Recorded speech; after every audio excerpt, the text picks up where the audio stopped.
تو آج کی کہانی ہے قاسم کی، ایک ایسا نوجوان جس کا غرور اسے ایک ایسی جگہ لے گیا جہاں کوئی بھی جانے کی ہمت نہیں کرتا تھا۔ یہ ایک ایسا سفر تھا جس نے اس کی تقدیر آپ کہہ سکتے ہیں ہمیشہ کے لیے بدل دی۔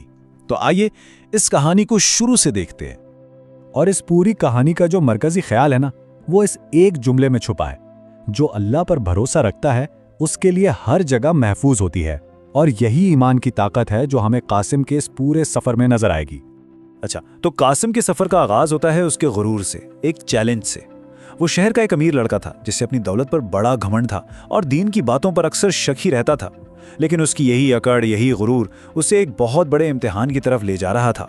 یہاں قاسم کی شخصیت کی وہ پوری تبدیلی دکھائی گئی ہے جس سے وہ گزرنے والا تھا۔ مطلب اس کا سفر کہاں سے شروع ہوا؟ غرور، شک اور خوف سے، اور ختم کہاں پر ہوا؟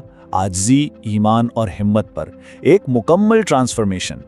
اب قاسم کا یہ سفر کوئی اپنی مرضی سے نہیں تھا، اصل میں تو وہ اپنے بیمار دادا سے ملنے ان کے گاؤں گیا تھا، لیکن وہاں پہنچ کر اس کی دلچسپی گاؤں کی کہانیوں میں بڑھ جاتی ہے، خاص طور پر ایک ویران جنوں کی بستی کے قصے میں، اور وہ ان باتوں کا خوب مذاق اڑاتا ہے۔ اور اپنے اسی غرور میں وہ گاؤں کے بچوں کو چیلنج کر بیٹھتا ہے۔ وہ ان کی ساری وارننگز کو، ساری تنبیہات کو نظر انداز کر دیتا ہے اور کہتا ہے، بتاؤ مجھے وہ بستی کہاں ہے، میں ابھی جا کر دیکھتا ہوں۔ اس کا سیدھا سیدھا ارادہ تھا کہ ان سب کے ڈر کو غلط ثابت کرے۔ تو پھر قاسم شام ڈھلتے ہی اس ویران بستی میں داخل ہو جاتا ہے، اور جیسے ہی وہ اندر قدم رکھتا ہے نا، ماحول بالکل بدلنے لگتا ہے۔ چاروں طرف گھنے درخت، ایک ٹھنڈی سی ہوا، اور پھر سامنے ٹوٹے پھوٹے گھر۔ اب اس کی ساری بہادری آہستہ آہستہ خوف میں بدلنا شروع ہو جاتی ہے۔ اور ٹھیک اسی وقت جب خوف قاسم پر پوری طرح حاوی ہونے لگتا ہے، تبھی ان کھنڈرات کے بیچ اسے ایک روشنی نظر آتی ہے۔ یہ ایک امید کی کرن تھی، ایک ایسے رہنما کی طرف اشارہ جو بالکل غیر متوقع تھا۔ وہ روشنی ایک جھونپڑی سے آ رہی تھی۔ اس کا دروازہ خود بخود کھلتا ہے اور سامنے ایک نورانی چہرے والے بزرگ کھڑے ہوتے ہیں۔ وہ بہت نرمی سے کہتے ہیں، آؤ بیٹا، میں تمہارا ہی انتظار کر رہا تھا۔ اب سوچیں، اس خوفناک ماحول میں ایسا پرسکون استقبال، یہ کتنا عجیب ہوگا۔ وہاں وہ بزرگ قاسم کو سمجھاتے ہیں کہ دیکھو، یہ دنیا صرف وہ نہیں جو ہمیں نظر آتی ہے، یہاں اللہ کی اور بھی مخلوقات ہیں، جیسے کہ جنات جو آگ سے بنے ہیں، اور بالکل انسانوں کی طرح ان میں اچھے بھی ہوتے ہیں اور برے بھی۔ اور پھر اسی بستی میں جیسے جیسے رات گہری ہوتی ہے، وہ چیزیں سامنے آنے لگتی ہیں جو نظر نہیں آتی، اور یہیں سے قاسم کے ایمان کا اصل امتحان شروع ہوتا ہے۔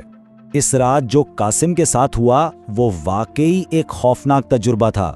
باہر تیز ہوائیں چلنے لگتی ہیں، عجیب و غریب چیخیں سنائی دیتی ہیں، اور کوئی دروازے پر زور زور سے دستک دیتا ہے، لیکن ان سب کے بیچ وہ بزرگ بالکل پرسکون تھے اور بس دعائیں پڑھ رہے تھے۔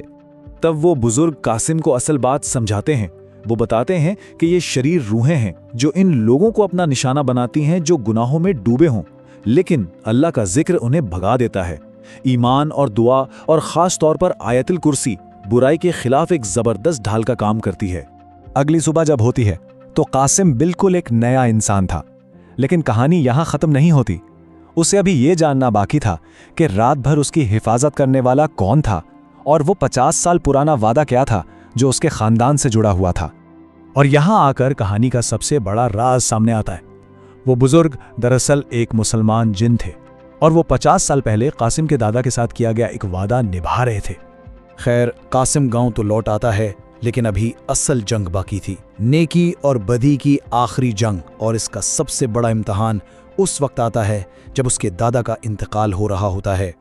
اور بالکل اسی لمحے جب اس کے دادا اپنے آخری سانسیں لے رہے تھے، کمرے میں ایک تاریک اور بہت ہی خوفناک سایہ ظاہر ہوتا ہے۔ یہ اسی ظالم حاکم کی روح تھی جو 100 سال سے بھٹک رہی تھی اور اب اپنا بدلہ لینے آئی تھی۔